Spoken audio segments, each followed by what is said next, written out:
Il y a des moments dans la vie où l'on est jugé non pas pour ce qu'on est, mais pour ce qu'on mange. Un homme. Une marmite. Et un secret que personne dans cette salle ne pouvait imaginer. Voici l'histoire de Lucas et de la leçon qu'il allait donner sans jamais élever la voix. Il était midi lorsque Lucas poussa la porte de la cantine de l'entreprise de construction Horizon BTP.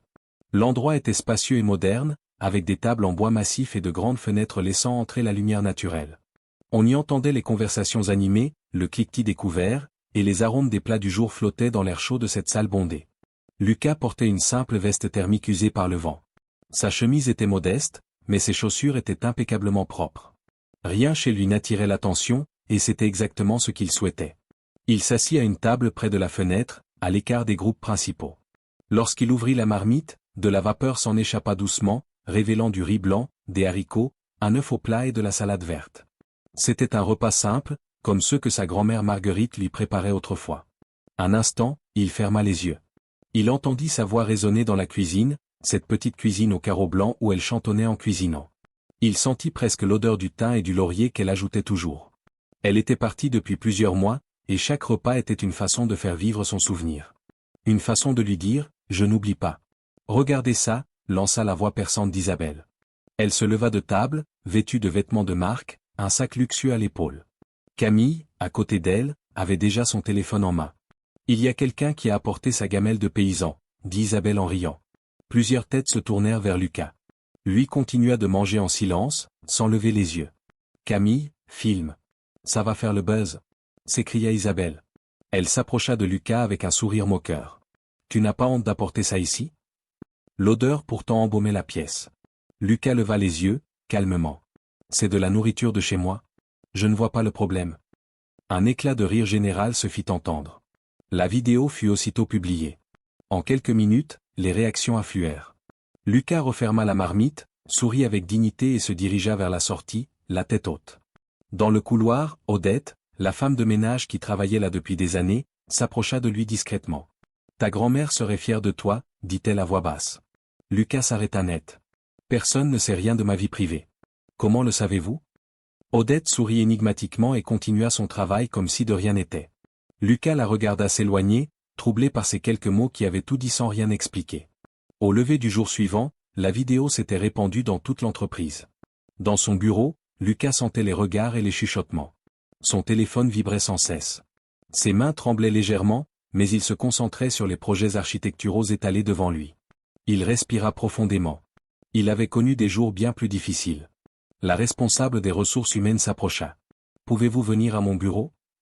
Une fois assise, elle ajouta avec gêne, « La situation est devenue tendue.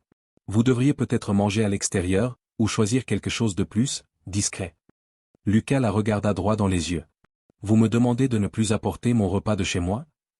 Elle évita son regard et murmura quelque chose sur la cohésion d'équipe. Lucas se leva, remercia poliment, et referma la porte sans claquer.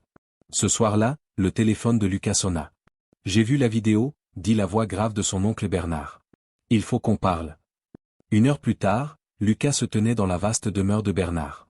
Celui-ci l'accueillit d'une étreinte chaleureuse, puis le regarda avec une colère contenue. « J'aurais pu intervenir dès aujourd'hui.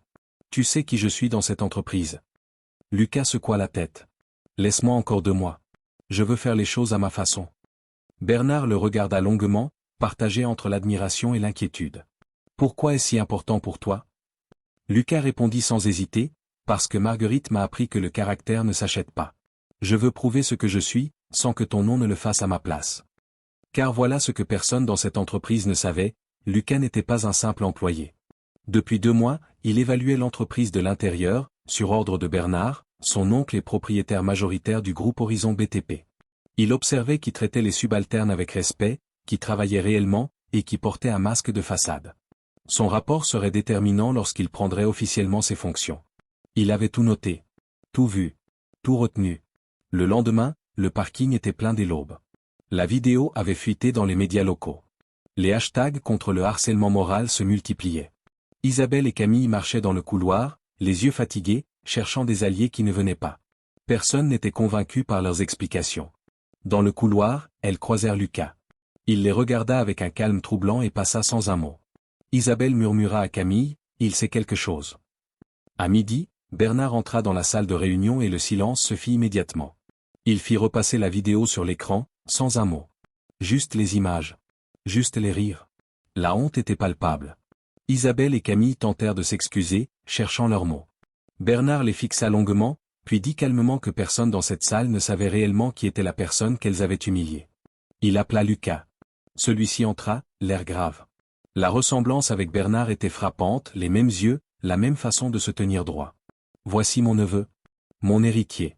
Le futur vice-président de ce groupe. La salle fut pétrifiée. On n'entendait plus rien. Même les chaises avaient cessé de grincer. Lucas prit la parole d'une voix posée. Vous avez tourné en dérision une marmite. Mais cette marmite, c'était celle de ma grand-mère Marguerite, la femme qui m'a élevé seule après la mort de mes parents.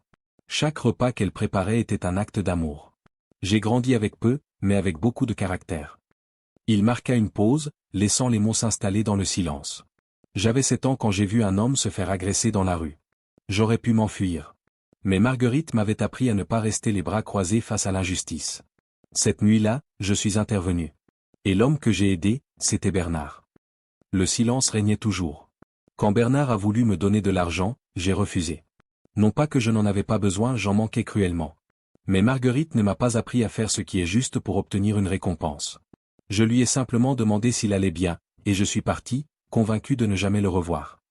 Bernard parlait maintenant d'une voix tremblante. Il m'a fallu des années pour le retrouver. C'était mon neveu, le fils de mon fils, que j'avais perdu par orgueil et par entêtement. Des larmes brillaient dans quelques yeux. Lucas reprit, quand Bernard m'a tout offert, une position, de l'argent, du pouvoir, j'ai refusé. Marguerite venait de mourir, et ses dernières paroles avaient été, continue comme ça. Si j'acceptais tout sans faire mes preuves, je renierais son enseignement. Je lui devais mieux que ça. Lucas se tourna vers Isabelle et Camille. Ma décision est la suivante, vous restez. Mais vous allez apprendre ce que signifie le respect, pas dans les livres, dans la vie réelle, au contact des gens que vous avez méprisés. La vengeance est facile. Choisir de construire plutôt que de détruire, c'est cela, le vrai pouvoir. C'est ce que Marguerite m'a appris. Après la réunion, Lucas s'assit par terre dans le couloir, à hauteur d'Isabelle et Camille, effondré contre le mur. Respirez, dit-il simplement. Camille essuya ses larmes. Je ne comprends pas pourquoi tu fais ça. Tu aurais pu nous détruire. Lucas répondit doucement, parce que chacun mérite une chance de s'améliorer. Mais à vous de la saisir. 6 mois plus tard, avant l'aube, Isabelle gara sa voiture devant la cuisine communautaire du quartier. Elle ne portait plus de vêtements luxueux. Son visage sans maquillage était serein, et ses yeux brillaient d'une détermination qu'on ne lui avait jamais connue. Camille l'attendait déjà à l'intérieur. Aujourd'hui, nous allons préparer 500 marmites, annonça Madame Fontaine. Commençons, répondit Isabelle et pour la première fois depuis longtemps, elle sourit sans calcul. À la cérémonie, Bernard monta sur scène. Lucas entra, accompagné de Julien, d'Odette, et derrière eux, Isabelle et Camille, la tête haute. Bernard annonça officiellement que Lucas occupait le poste de vice-président exécutif. Il brandit une vieille carte postale de Marguerite et la lut à voix haute, continue d'être la lumière. Quand tu rencontres les ténèbres, n'éteins pas la lumière de ton cœur. Une semaine plus tard, à la cantine, il n'y avait plus de séparation. Directeur et personnel d'entretien partageaient les mêmes tables, les mêmes conversations, les mêmes rires. Lucas entra avec sa marmite. Isabelle, Camille, Julien et Odette s'assirent autour de lui.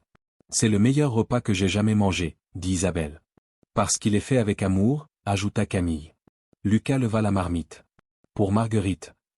Tous levèrent la leur. Ce jour-là, il comprit qu'il avait hérité bien plus qu'un empire.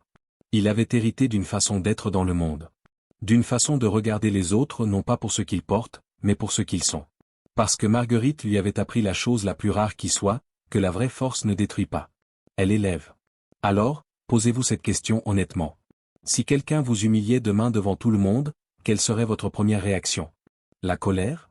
La honte? L'envie de vous venger? C'est humain. Mais Lucas nous montre qu'il existe une troisième voie, celle de la dignité tranquille, celle qui ne crie pas, qui n'attaque pas et qui, au final, force un respect que la vengeance n'aurait jamais pu obtenir. Si cette histoire vous a touché, partagez-la avec quelqu'un qui en a besoin aujourd'hui. Parfois, une seule histoire peut changer la façon dont quelqu'un voit sa propre vie.